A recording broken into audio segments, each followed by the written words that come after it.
Hi everyone, my name is Natalie. Today I wanted to do the Invisible Cities announcement for January 2023, which is going to be the third year running for this project. I will leave a link to the original announcement video for this project in case you're new to it and you don't know the ins and outs of this reading project. But the basic idea is that we are reading the world, 2 countries per month. So we always announce the countries 2 months in advance, and today I'm bringing you the countries for January 2023, which are Cuba and Iceland. So I will share 3 books for both of these 2 countries that I have my eye on for potentially reading, and give you some ideas of books you could potentially check out as well. So we'll start off with Cuba. The first one I have is Letters to Yeyito, Lessons from a Life in Music by Paquito de Rivera, and this was translated from the Spanish by Rosario Moreno. It is a Restless Books publication, and this is a memoir, music memoir, which is definitely something I am interested in personally. A captivating memoir of one of jazz's most beloved practitioners, 14-time Grammy winner, Paquito Rivera's Letters to Yeyito is a fascinating tour of a life lived in music and a useful guidebook for aspiring artists everywhere. The next one I have is called The Weeping Woman by Zoe Valdez and translated by David Fry. And this this one is about Dora Maar, which was one of the things that intrigued me. It says, a writer resembling Zoe Valdez, a Cuban exile living in Paris with her husband and young daughter, is preparing a novel on the life of Dora Maar, one of the most promising artists in the Surrealist movement until she met Pablo Picasso. The middle-aged Picasso was already the god of the art world's avant-garde. Dora became his lover, muse, and ultimately his victim. She became the weeping woman captured in his famous portrait, the mistress he betrayed with other mistress muses, and their affair ended with her commitment to an asylum at the hands of Picasso's friends. In The Weeping Woman, prize-winning novelist Zoe Valdez narrates the journey of a woman who would do anything and everything for love. So it sounds like it has a very interesting female character at its core and being a kind of character portrait, which sounds very promising. And the last one I have for Cuba is 100 Bottles by Ana Lucia Portela and translated by Aki Obejas. With intersecting characters and unresolved whodunits, can be read as a murder mystery, but is really a survivor's story.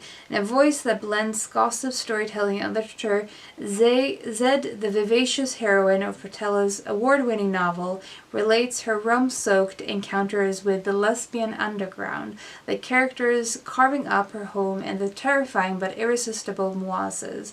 As entertaining as any detective drama, 100 Bottles is ultimately made real by the very rough love, intense friendship, and something small that decides to live.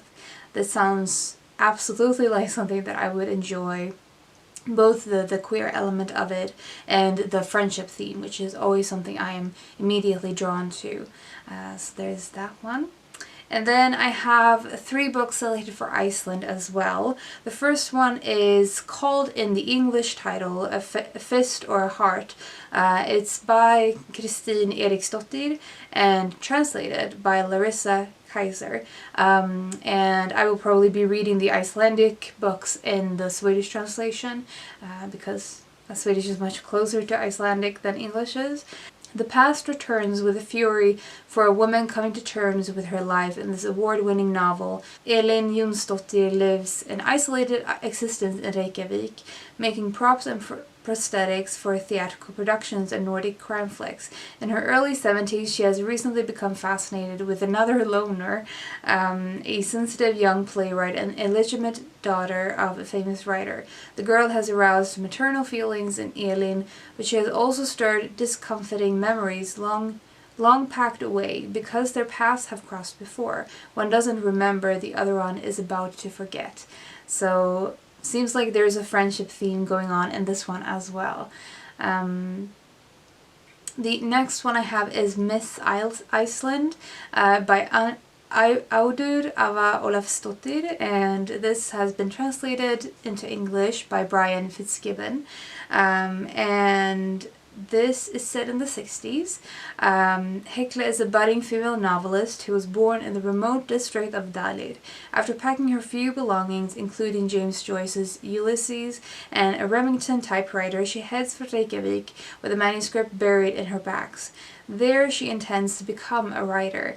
Sharing an apartment with her childhood and queer friend, Hekla comes to learn that she will have to stand alone in a small, male-dominated community that would rather see her win a pageant than be a professional artist. So again, sounds like there's kind of a feminist theme running through this, with a strong female character at its core, which is always something I'm here for. And lastly for Iceland is Codex 1962, a trilogy. And this is by Sean, and this has been translated by Victoria Cribb.